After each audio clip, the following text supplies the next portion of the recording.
Welcome back everyone to today's lecture on module 4.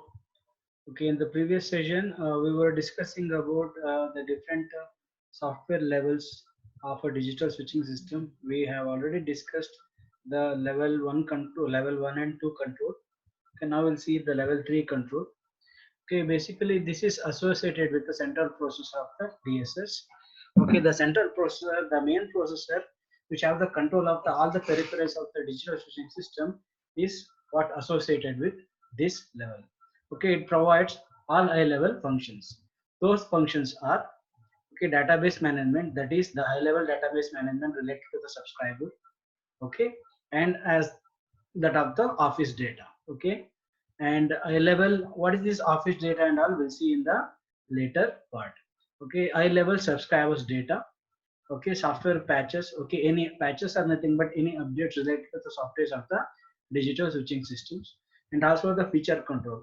Feature control refers to the feature a particular subscriber or the different facilities to which the particular subscriber has purchased from the service provider. Okay, that is what referred as the feature. And the maintenance data. Okay, maintenance data, the maintenance related software, and also so the system recovery related software and hardware. Okay, in case of failure, included in this level. Okay, it has its own OS. Okay, even at this level the central processor has its own OS as it is distributed, and these kind of OS are real time in nature. You already know, you already know the real time, the real time operating system is a kind of operating system which operates, which schedules the task to be performed in real time. Real time operating system what's being used at this level. Okay, the main idea of using this OS is to perform the multitasking of the different activities, the multitasking of the different activities. Okay, the scheduling of the activities, the scheduling of the processes. Okay, at this level, okay, is done by the real-time operating system. The responsibility of operating system include the database management, the switching software, okay, recovery software, feature control, traffic control, and interface with other components of the DSS. As you know, this also, the OS is also part of the management of the database, which database might be related to the office data, or even it might be related to the the customer data. Switching software, the basic necessary switching software to control the switching operations. Recovery software in case of failure, the necessary software to recover from the failure. Feature control, again the necessary functions or procedure that is to be executed, okay, for a particular customer. Okay, and then the traffic control, okay, to manage the traffic of the system. Okay, they use this operating system. Along with this operating system, they use some functions. Okay, and also the interface with other components. As you know, the digital switching system is not a single system. It is the interface of different subsystems. Okay, interfacing with that components of the system is also part of the OS, to interface them and make them run smoothly. Okay, for the proper operation. Okay, the interfacing responsibility also falls under the operating system. Okay, most central processor works as the active active or standby mode, because if one goes to standby mode, other one enters into the active mode state. This improves the reliability. Okay, as I told you, okay, you might have remember the thing from the earlier class, like when we were discussing the different components, different building blocks of our digital switching system. We always do the duplication of each level. Okay, even in this case the duplication of the level 3 control is done, is because this is the core of the system. If something goes wrong with the digital switching system at the core level, okay, you cannot provide 24/7 service to the customer. Okay, if something goes wrong with the customer, okay, so sorry, with the system, okay, you should have always have a standby system to take over the active system which has failed. Okay, so you always have the duplication of the central processor. okay, which works as a, okay, central processor, and duplication, the duplicated central processor works as a standby system in case of a failure to take over the failed system. Okay, remember, this is one of the important point. What are all points that I am discussing along with the diagram? Okay, please make a note of this. These are the important points to remember. And this question, is one of the most repeated question. And if at all they are asking, it will be around for 8 marks. Okay, this is one of the, as I was telling you people, the fourth module is one of the easiest module to score. They only ask the operation of the time switch, or the space switch, okay, or the TST or STS switches that I've discussed. In case that's not the case, they might ask you to solve a problem on the grade of service of the TST or STS switches. Other than that one, the other half of this module is all about theory. Okay, only thing is that you need to remember the diagram and few points associated. Okay, what are all points that I am discussing, you make a note of it, you remember these points. These are the points that you need to reproduce as and when they are asked in the examination. Okay, this question will carry around 8 to 10 marks. Okay, next, the digital switching software classification. Okay, this is a diagram that you are supposed to write if they ask you to, explain the different switching system software classification.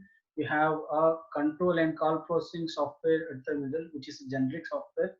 Okay, all other sub software are attached to the central or core software. You have office data, switch maintenance software, switch feature software, and translation data.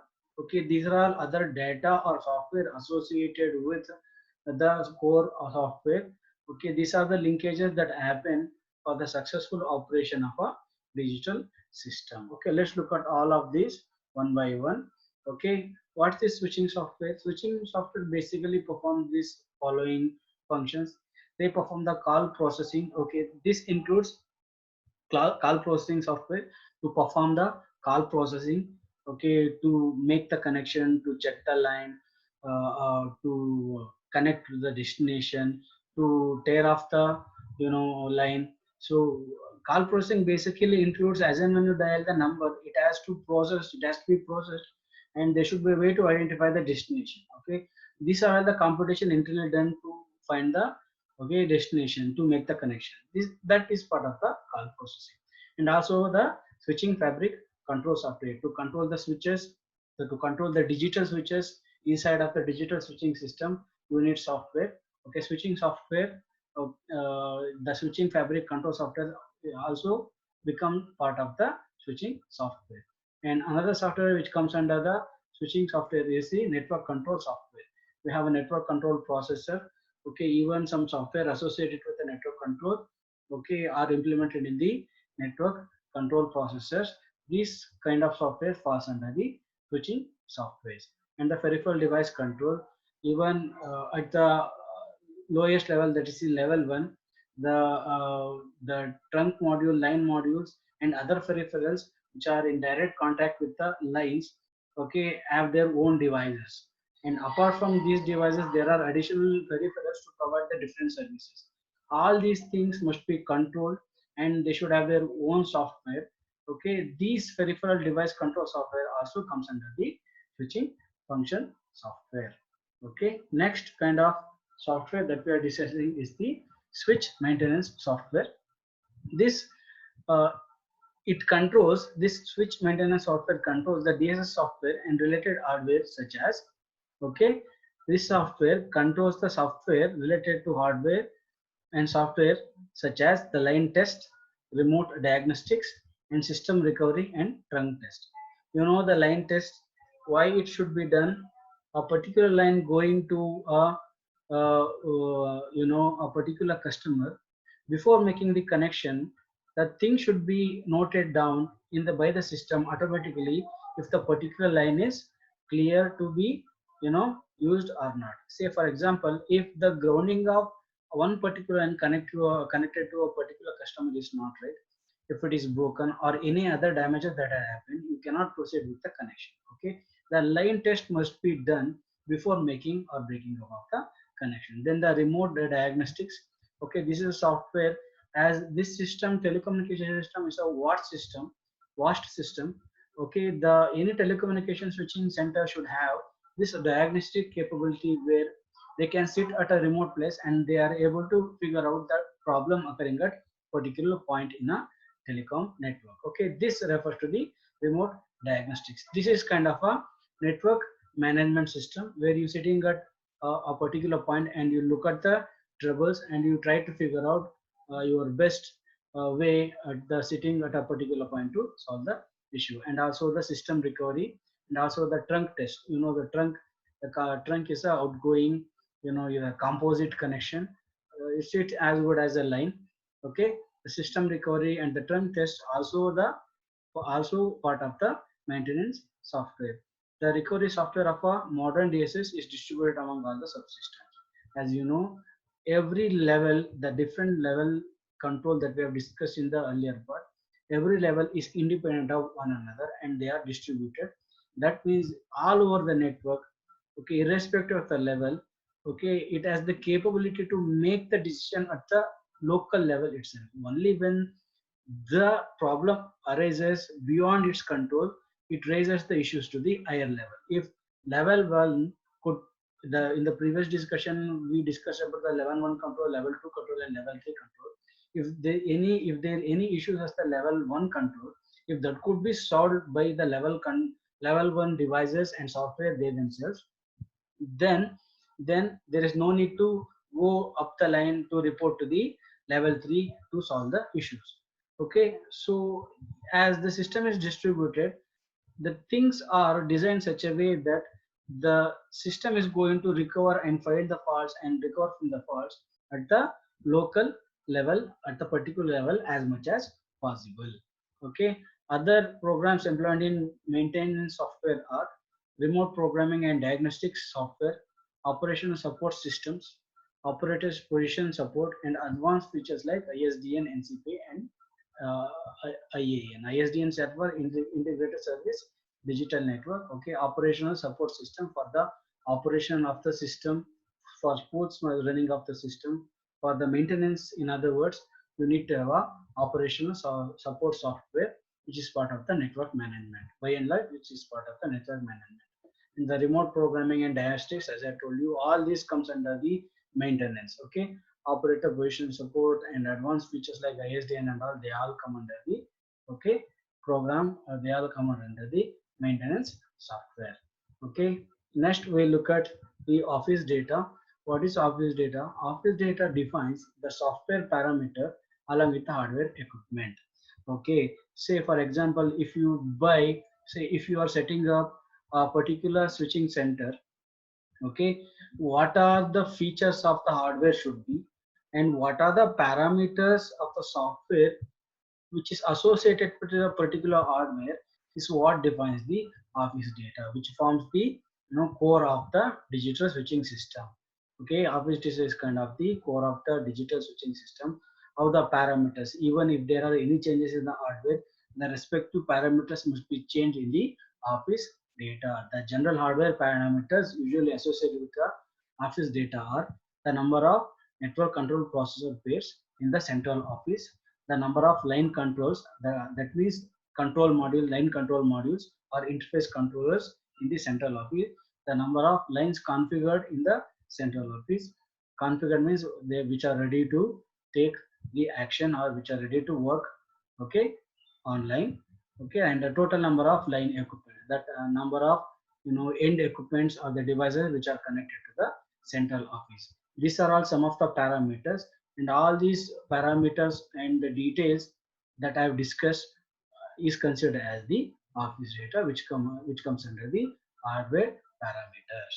Okay, moving on, and other two, uh, you know parameters associated with the office data are the total number of trunks and types of trunks configured in the central office. The trunks which are going out of the the central office or a switching system.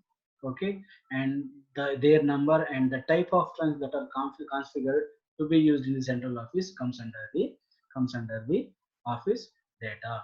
And also the total numbers and types of service circuits in the CMO. services such as ringing units, DTMF and dial pulse receiver and transmitter are provided. For example, as I told you, in the building blocks of the digital switching system in the previous module that we have discussed, for a line and trunk module, you have an associated service module.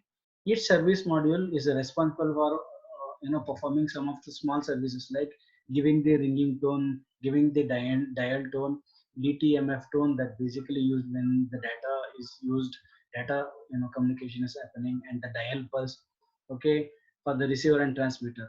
These are the services provided by the service module, which is attached to the trunk module and the line module that you have already seen in the building blocks of the digital switching system. Okay, these configuration and their parameters, okay, how their numbers, okay, and their types, okay, it should be recorded and they become part of the office data. Moving on, the software parameter associated with the office data are the size of the automatic message accounting, that is AMA, okay, register. That means this is a system available, it's kind of a server or a hard disk which takes care of updating of the database of the customer as well as the other database related to the office data. Automatic accounting, message accounting, okay, for as I told you, the best example is to take take the reading and update the database of the particular customer regarding the billing issues. Okay, based on this usage you can bill the customer. This usage should be recorded. How it is done automatically is done with the help of a system called the AMA. Okay, and also the number of AMA, the size of the AMA, the number of the AMA, number and type of the traffic registers, okay, size of buffers for various telephony functions. These are all additional hardwares, okay, and the related softwares, okay, which come in the central office. The number of types of traffic registers, the number of buffers for various telephony functions, and names and types of the features supported. All this become the software parameters, which is part of the office data. Okay, next we'll see the translation data. Okay, assignment of what are the different operations. What is basically translation data mean? It means that assignment of directory number to a line equipment. As I told you, okay, in a central office, in order to identify a particular device connected to a particular line, okay, a directory number is associated that to identify that particular line and line equipment internally to the CO. Okay, to identify the particular device, it is always mapped onto a directory number. A number is always associated with a line. To identify that line and do the further processing internally to the CO, we do this. Okay, and for the translation of the directory number to the line to the directory number is what done with the help of the translation data. And also enabling the features of subscribed by a particular customer, such as call waiting, okay, call waiting, conference call, and call forwarding. These are all the features that you might know or you might be already using, okay, in your telephones. You can have a conference call facility, call forward facility, and call waiting facility on your mobile. Different customer chooses different of these features. Okay, which customer uses what feature need to be translated. Okay, to enable that one we use the translation data. And also the call restrictions such as no outgoing calls and certain call blocks is also part of the translation data. To which customer is choosing these is what determined by the translation data. Intercom and then call announce is also other functions, okay, other features. The area code translator, as you know, if you want to connect to a different telephone exchange which exists at different area or different city, you need to dial in the code. In order to interpret those code, you need to have a area code translator, which is part of the translation data. Identifying the call route calls and STD calls and international calls they are all part of the translation data. Next we'll see the feature flow software or a feature software, okay, which includes operator services, Centrex, which is kind of a server, you can say. Centrex is which is kind of a server which provides a upgrade service for the businesses. Businesses may be banks, some government offices. They might subscribe some of the services for their business from a facility called Centrex. You can assume this Centrex like a server. ISDN stands for the Integrated Services Digital Network. Okay, this, the data, that you subscribe for, the data that you subscribe for the telephone line, what refers to the ASDN. Your telephone along with the digital data, it's all integrated to a single system. That's why it is called as the Integrated Service Digital Network. Okay, this is also the feature, and which is also part of the feature which a customer could subscribe to. And the signal transfer point extension, this is in case of a data transmission. Okay, this is say one of the service provided to the businesses. Basically these kind of services won't be available to the regular customer. This is for the other businesses like banks or any government offices, and also the service control point database. Okay, this is also the extension of the STP, the service control point database, which is also associated with the STP to transfer the data of some business or officers. Okay, now look at the last topic of this discussion. Okay, the call features. These are some of the call features. Okay, I won't be going through all these call features. Okay, if at all this question is being asked in the examination, they ask this call features with respect to these three these three activity: how to activate the feature, how to operate the feature, how to deactivate the feature in a telecommunication network. With respect to this, or with respect to these actions, will be asked to extend the feature, call feature or a feature flow diagram. I request all of you to enter. Wait, wait.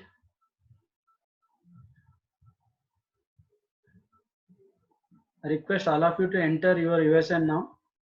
Please enter your USN.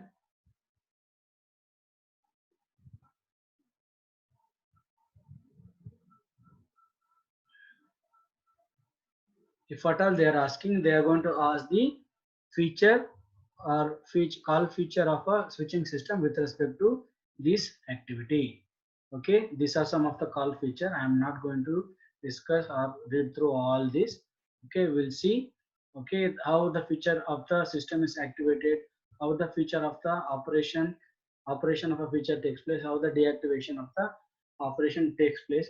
Well, these are done with respect to call forwarding. How the call forwarding feature of a customer can be activated, can be deactivated, or operated is explained through these three flow diagram. This is one of the repeated question. You might get it for 7 to 8 marks. This is one of the most repeated question. Okay, let's look at the flow diagram of the feature activation. Okay, if you remember, if you could remember, if you are to recharge your mobile, you used to buy a small card earlier, and you used to do the scratch.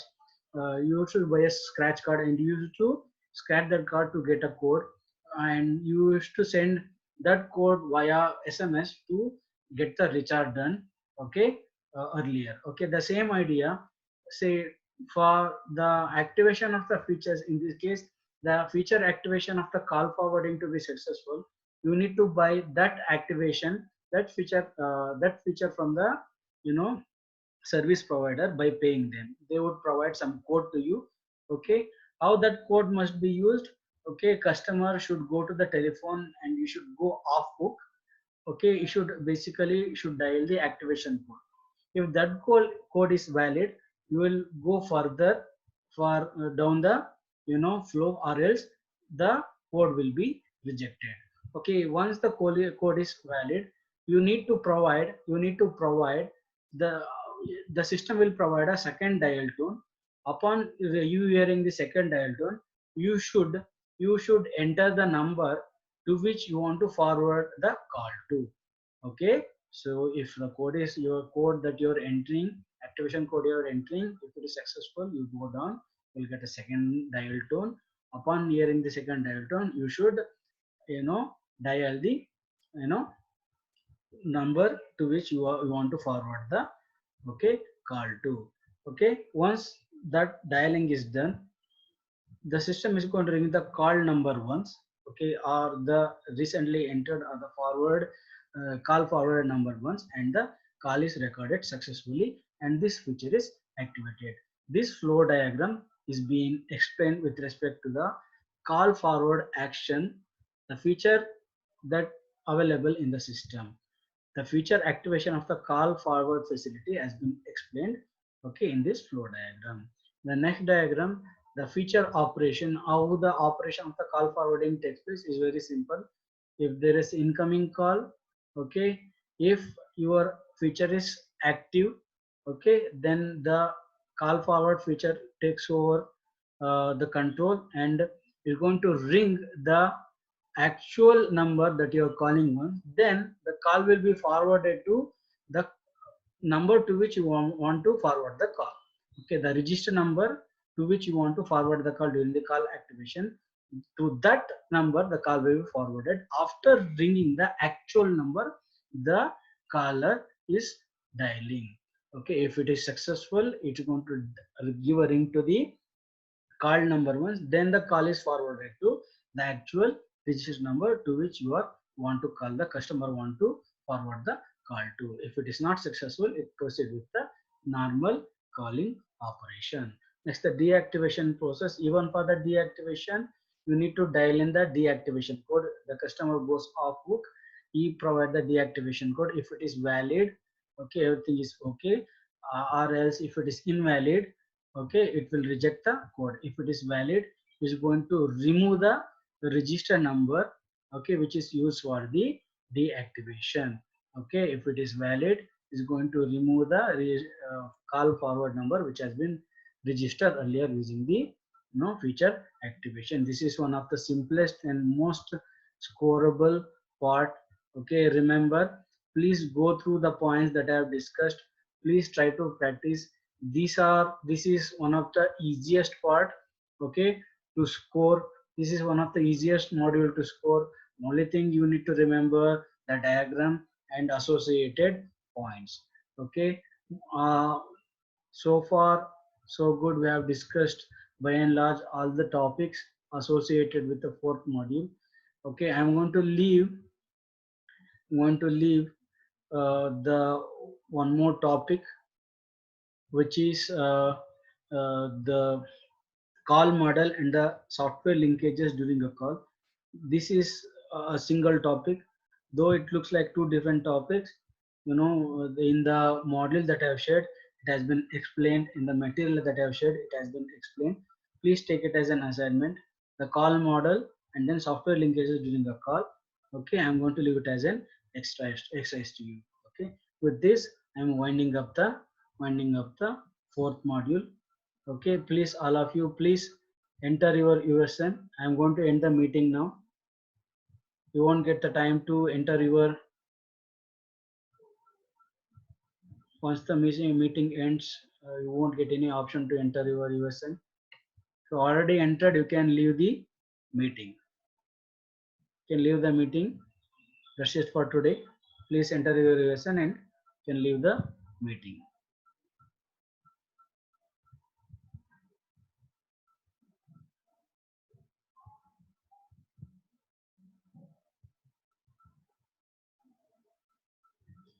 I hope all of you have entered your USN. I'm going to stop recording.